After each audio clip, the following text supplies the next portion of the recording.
I welcome you all in my online classes. So today's topic is transfer of heat, and we are going to recapitalize this chapter. Chapter को रिकैपिचुलाइज करने जा रहे हैं, summary और हम लोग keyword देखेंगे. उससे पहले कुछ थोड़ा सा हम लोग देख लेते हैं जो पार्ट 1 समरी में हमने जहाँ तक डील किया था. उसके बाद हम लोग देखते हैं क्या क्या है इस चैप्टर में. तो first thing is transfer of heat.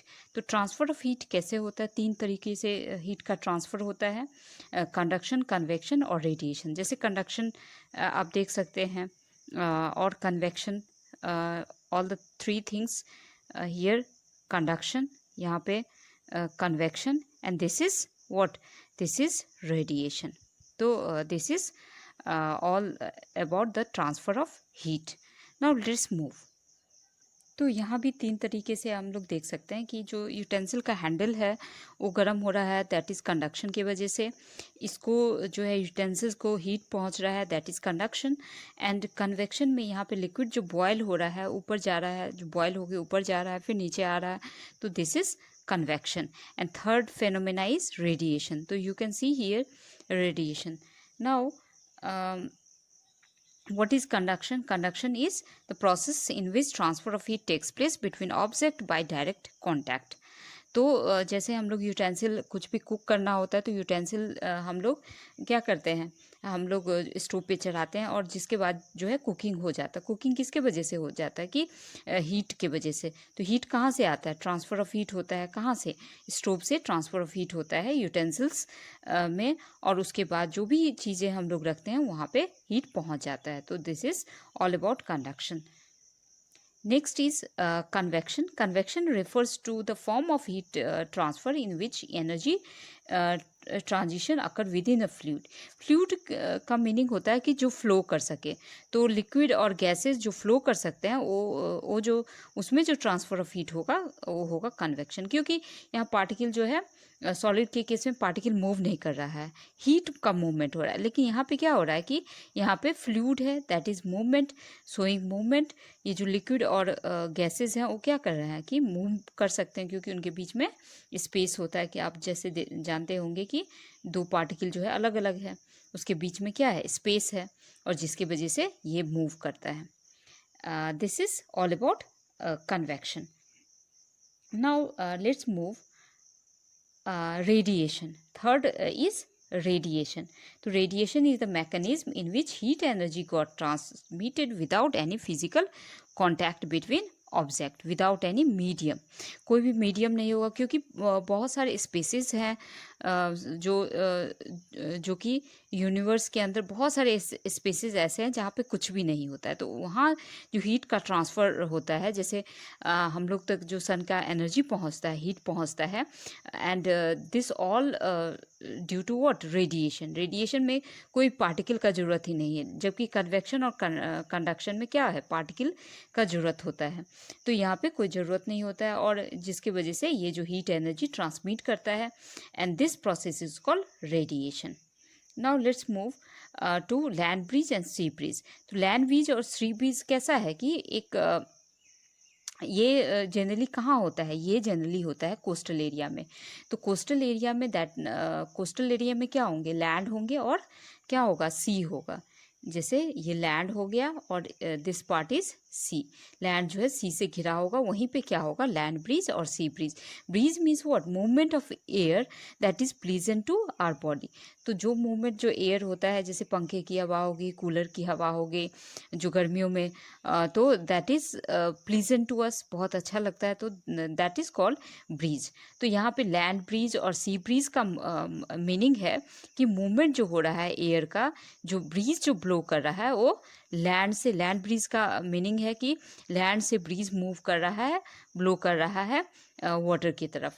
तो दिस इज़ लैंड ब्रीज. और sea breeze that is movement. Sea breeze is a wind blowing from water into land. So this is all about land breeze and sea breeze. अब यहाँ पे होता क्या है? तो आप देख सकते हैं कि वार्म एयर जो है, जनरली क्या होता है कि दिन के समय सन जो है सन का हीट एनर्जी रिसीव करता है, और लैंड जो है थोड़ा सा अच्छा कंडक्टर है कंपेयर टू सी. दिन के समय क्या होगा कि जो लैंड जो होता है वो जल्दी गर्म हो जाएगा, और सी का वाटर वाटर चूँकि पुअर कंडक्टर है तो टाइम लगाएगा गर्म होने में, और जिसके वजह से क्या होगा कि जो लैंड का एयर है वो गर्म होके ऊपर चला जाएगा। जैसा कि आप लोग देख सकते हैं यहाँ पे एयर का मूवमेंट हो रहा है सी की तरफ, एयर जो है मूव कर रहा है, जो गर्म एयर है। और ठंडा एयर जो है, ब्रीज किसको कहते हैं, ठंडे एयर को। तो ठंडा एयर जो सी का एयर है वो लैंड की तरफ मूव कर रहा है। So this is called sea breeze, this is called sea breeze. Now let's move to land breeze. तो लैंड ब्रीज जस्ट अपोजिट होगा। रात के टाइम में क्या होगा, धीरे धीरे गर्म होते होते रात में ठंड ये सी जो है गर्म हो जाएगा, और गर्म होने के चलते क्या होगा कि वाटर जो सी के ऊपर जो एयर है वो गर्म हो जाएगा, वो ऊपर चला जाएगा। एंड उसके बदले में क्या होगा कि इसका जो प्लेस होगा उसको जो फिलअप करेगा लैंड का एयर। लैंड का एयर चूँकि ठंडा है, क्योंकि यहाँ पे अभी जो है सन नहीं है, जिसके वजह से क्या होगा कि ये जो लैंड होगा वो ठंडा होगा कंपेयर टू सी। और ये मूवमेंट जो होगा एयर का, कोल्ड एयर का मूवमेंट होगा सी की तरफ। तो लैंड से सी की तरफ हो रहा है कोल्ड एयर का movement, so that is called land breeze.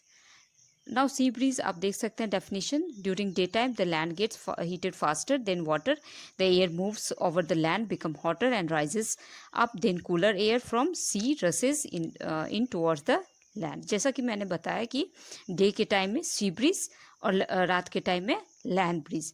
तो जो लैंड का एयर है वो गर्म होके चला जा रहा है, फिर जो सी का एयर है ठंडा एयर वो लैंड के ऊपर आ रहा है। So this is sea bridge.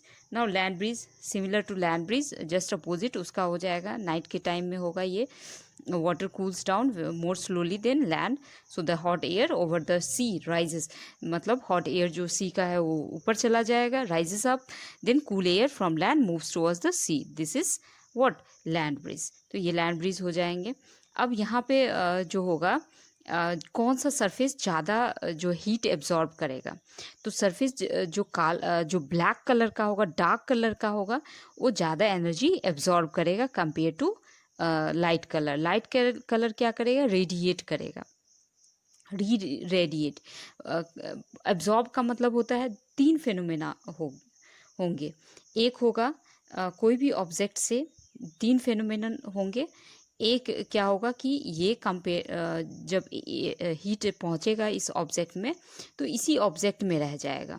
फिर दूसरा फेनोमेना ये होगा कि हीट जैसे ही पहुंचा वो वापस चला गया, so that is reflection. Reflect हो गया, रेडिएट हो गया, then this is absorption, and this is what, this is transmission. जब हीट जो है उधर से होते हुए, उस ऑब्जेक्ट से होते हुए गुजर जाएगा, दैट इज कॉल्ड ट्रांसमिशन। तो तीन फेनोमेनन होंगे, और एब्जॉर्प्शन जो फेनोमेनन होगा जिसके वजह से ज़्यादा हीट एनर्जी एब्जॉर्ब होगा। रिफ्लेक्शन की वजह से क्या होगा कि जो भी हीट एनर्जी आएगा वो चला जाएगा।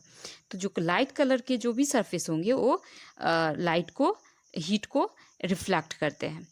रिफ्लेक्शन का मीनिंग क्या होता है, जैसे आपने दीवार पे बॉल मारा और बॉल वापस आ गया, तो वो हो गया रिफ्लेक्शन। तो हीट एनर्जी को रिफ्लेक्ट करेंगे लाइट कलर के सरफेस, और जो हीट एनर्जी को जो एब्जॉर्ब करेंगे वो डार्क सरफेस करेंगे।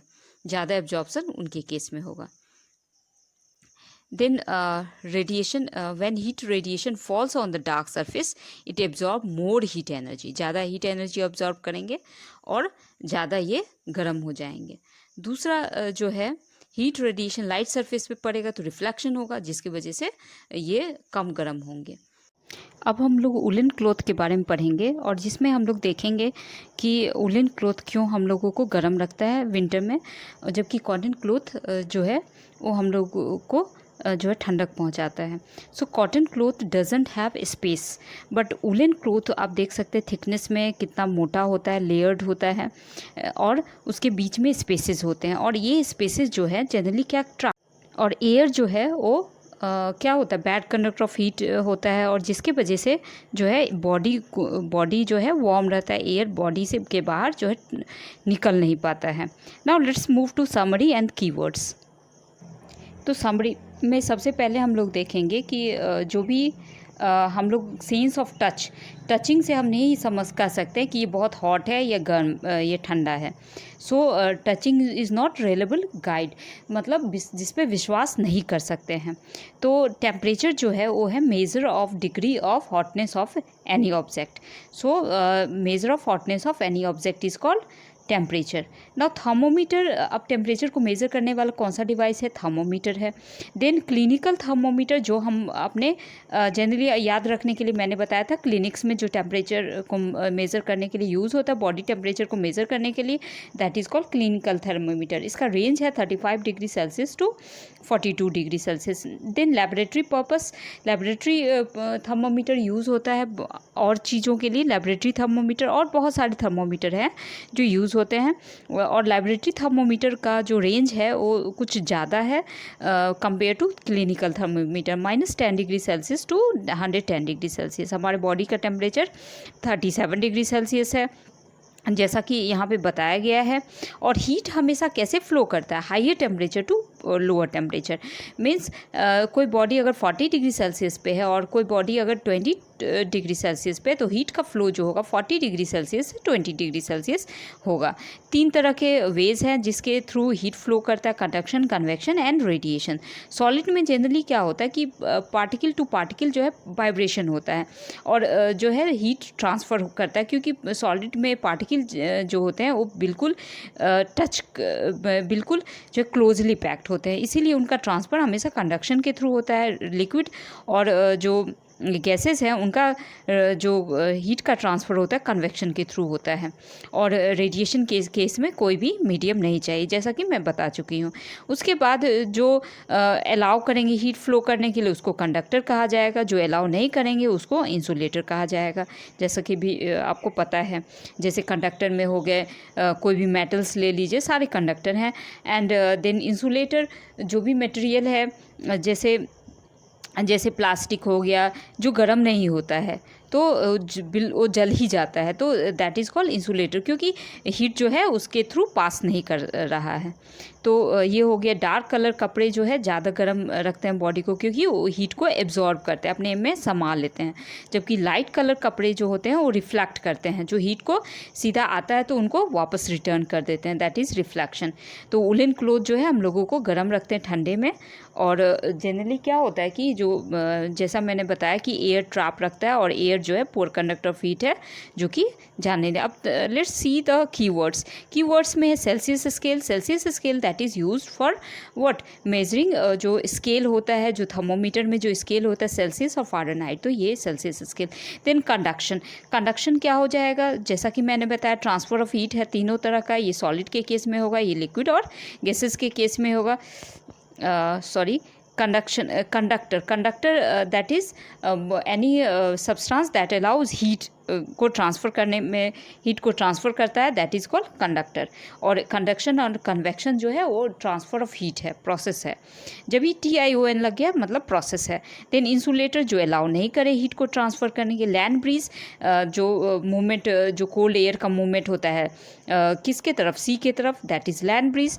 Then radiation, another form of transfer of heat, जो कि कंडक्शन, कन्वेक्शन, और थर्ड है रेडिएशन, जिसमें किसी मीडियम की ज़रूरत नहीं पड़ती है। देन सी ब्रीज जो होगा वो कैसे होगा? Movement of cold air. Breeze किसको कहते हैं? कोल्ड एयर जो कि बहुत ही अच्छा लगे हम लोगों को, प्लीजेंट लगे।